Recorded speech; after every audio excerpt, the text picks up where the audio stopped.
If you look at, and I can see much here, dati, ang typhoon under the DRR concern is you only look at one typhoon at a time.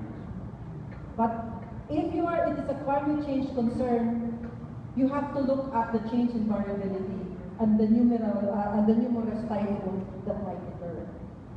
This is what we've seen, and this is what we're trying to improve on in our disaster risk response.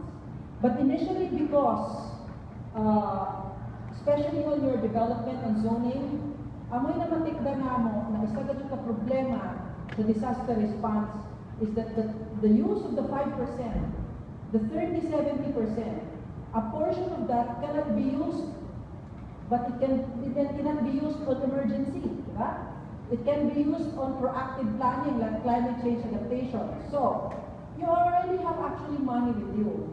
And one of the plan here, we talked with Governor Sol last night, she proposed about disaster risk insurance, especially in favor of farmers. We're now looking at it closely. We're working, we're now going to sit down with GSIS. Diyan may kind of insurance na pag igo na ang hindi kataas, di na mo i-prove na naigo ka. The moment it rises to that level, they call it a weather-based insurance. Plus a declaration of state calamity, automatically you should be paid based on your insurance premium.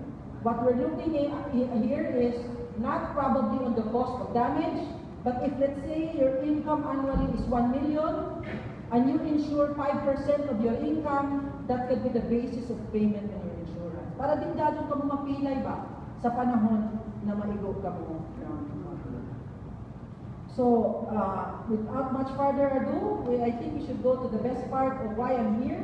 We can proceed with the MOA signing, and if you have any questions, I think Governor Sol will answer them. Thank you so much.